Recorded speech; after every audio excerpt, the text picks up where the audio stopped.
1966, the Hudson River was plagued by industrial pollution, and folk singer Pete Seeger and a group of activists decided to build a boat to save the river by bringing together communities across the region to protect and restore the river. 3 years later, the sloop Clearwater set sail with a mission to save the Hudson through education, advocacy, sailing, and music.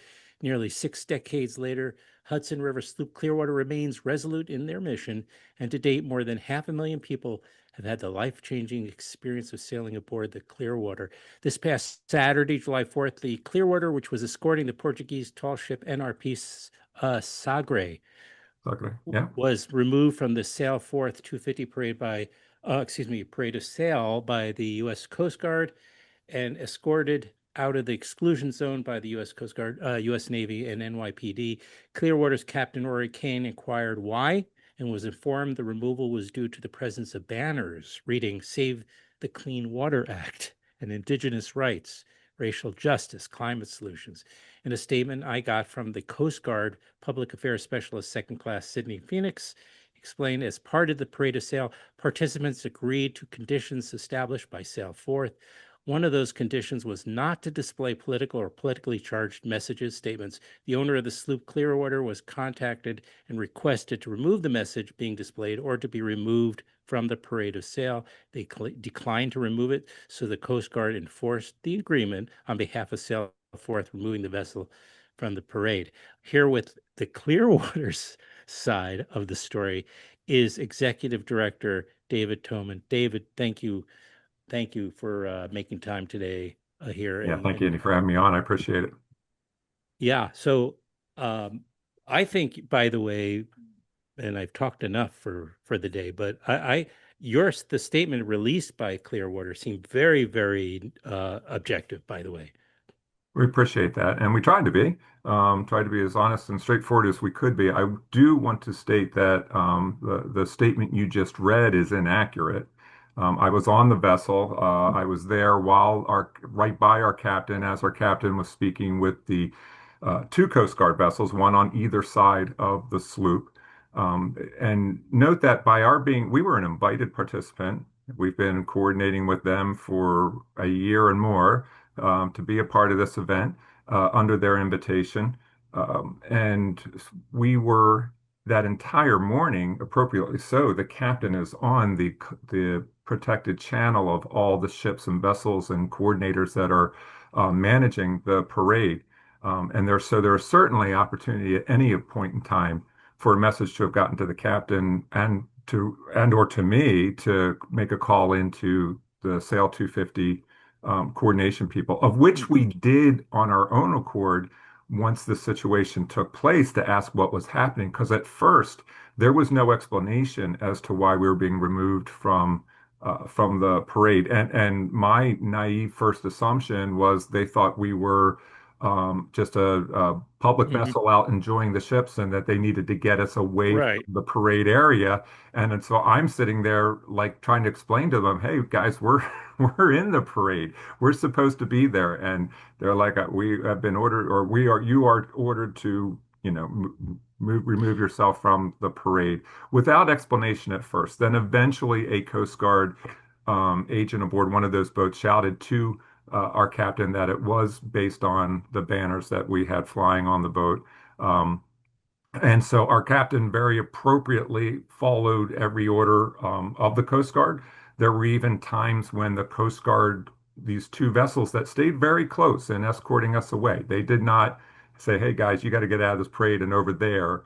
They escorted us and stayed by us while the parade progressed.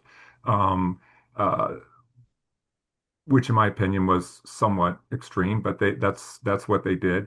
And What but were there you were going to do? Go like re-enter the zone, the parade yeah, zone? I'm not I sure. mean we're a very slow 106-foot sloop compared to their boats that are out there. But anyways, it's interesting. There were times they were helpful because there were times when their directives were not logical for our size boat. Our captain shouted that back to them, offered suggestions on a better course of action for us to move to where they wanted to. They accommodated that, so the interaction between both were great. Our captain Rory Kane did a great job through the whole process, but we were never informed of initially of what the reasoning was. We were never contacted to having to take down the banners and or leave the parade. That was never communicated. The only action that took place was these Coast Guard vessels coming and escorting us away. And so I was standing by our captain as I said, we need to call into them right now. We need to talk to them and communicate with them. And we made a call to a person within the Sail250 group that we had, phone contact information with. And just to clarify, a few days prior, earlier in the week, all that we had sat in a captain's meeting with the other vessels captains and the coordinators, and it was very clear the communication channels were open and who to call and where and everything. So we made the phone call, and all we were told is that the decision was above them to the person we were talking about, Hmm.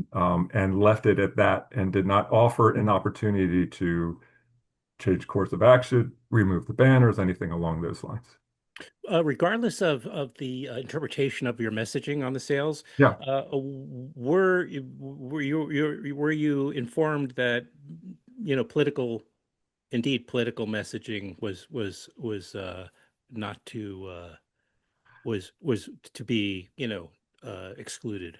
So there's a couple ways to look at it. First off, let me quote from the agreement that we have signed with them. So where our interpretation comes from, and that is that the vessels may not display any flag sign or distribute any literature that includes sponsorship names and or logos without providing examples of these items. And then it goes on to also say, or promote other sailing events. So they did not want us promoting events or other promotional. So that was the written agreement that we signed and were understanding of. Through the multiple conversations of coordination, they certainly hit on, when you say political, they certainly did not want somebody coming in with a political agenda. Now, we feel in the Clearwater spirit of who we are, what we're speaking to are environmental social issues, and we're, awareness of things. And if you take the things that were stated, Save the Clean Water Act, indigenous rights, racial justice, climate solutions, nothing in there is words of threat. Nothing's threatening. Nothing is poignant or specific against any political party, action, or anything. They are awareness issues on environment and on social justice, which Clearwater is well known for. Clearwater Correct. and the organizers, we would hope, had known that as well. They certainly are familiar with the vessel. We sailed in 1976. We sailed again in 1986 in the celebration of the restoration of the Statue of Liberty. In 1986, we had two banners on board. So some of this was not a lack of understanding. Now, if you look at it in hindsight, could either organization had been forthright on let's sit down, have the discussion with them, make sure this is absolutely okay? Yeah, that could have been a better way to handle it. That did not take place from either position, ours or theirs. Um, and again, from the spirit of Clearwater and our history and who we are, we feel what we did was very American, and we're celebrating America, and we're celebrating, the freedoms that have come out of the well-worded Declaration of Independence that were celebrated on the 4th. And so, and in that spirit, we thought we were representing ourselves as the Clearwater, as we are and as we're known to be, and as the host of the Hudson River. Yeah, because we are the Hudson River signature tall ship, and we're America's environmental flagship, and that is why we were invited to be a part of it. So the other thing that also obviously could have happened, right, is that our banners were, while we were circling in the gathering space of ships.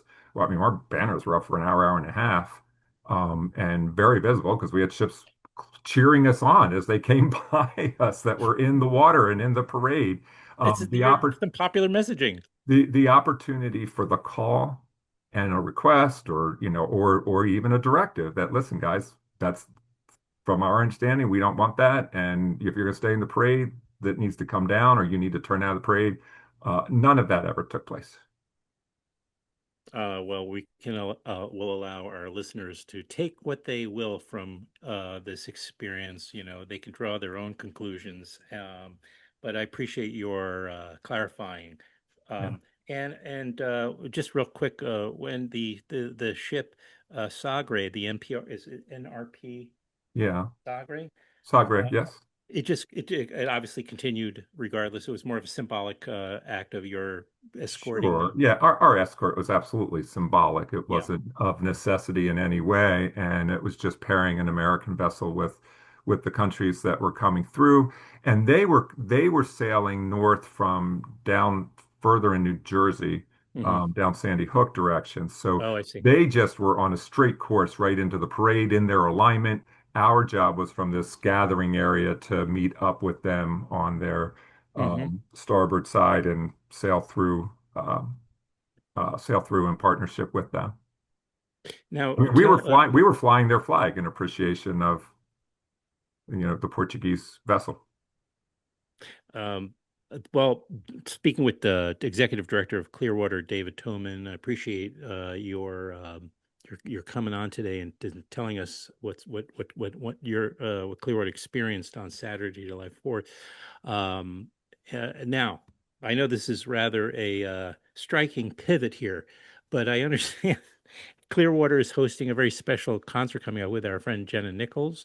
Can we talk about that before we end Yeah, our chat please. today? I'd love to hear This is about that. great for your listening area for sure. So Jenna Yes. Nichols, singer, songwriter, multi-instrumentalist, wonderful voice, will be singing and playing for us at the local in Socrates this Saturday. Tickets are absolutely available. Easiest way to get there is go right to clearwater.org. And it is in part to support us, but it's also a chance for us to speak to a music audience and we'll keep everybody informed on Clearwater and where we're going. Another thing that'll be happening this summer, we're actually pulling the sloop off the water to do a major restoration project by the beginning of Oh, August, and that'll be at the riverfront, the Rondout waterfront right there in Kingston at the Maritime sure. Museum. And in partnership with the Maritime Museum, we'll have docent and programs that'll help educate people about shipbuilding while you're looking at the actual work being done on a historic sloop. Well, do me a favor and let's stay in touch if you don't mind. Maybe we could do another one of these conversations in anticipation of that That would be wonderful. Look later forward to this. it. Okay. Maybe we can even get you in here at some point. That would be great as well. I Thank appreciate it. My pleasure. Thank you, David Toman, Executive Director of Clearwater. Um, I hope everything, you have a great day and everything gets back to kind of Likewise. whatever version of normal. And Uh, thank you. Really appreciate yeah, your giving us a chance to tell the story. And like I said, I was on board, so I was right there while it was all happening. yeah, yeah. Well, uh, I can only imagine what a day that was for you guys out there. But I think from what I could tell, everything was handled very, very well, gracefully as possible, considering. And we were able, staying out south of the Verrazano Bridge, we were able Yeah. to continue sailing. We were able to watch all the ships pass us by. We were able to take our passengers fishing, and they brought in species, including a small shark that and a flounder that Wow. we were able to capture Wow. right there or bring net in through a seining net. We have a license to do that for education purposes, and then we release. And but it just gives the passengers an opportunity to see what's actually swimming below those waters. Which, is in line with exactly kind of what you guys are about. So, even regardless of all the events that took place, you're able to still pull off an incredible day, sounds Yeah, like. yeah, it was great. Thank you, David. Thank you. Very much appreciate it. You're welcome. This is the Midday Show on 98.1 KZE.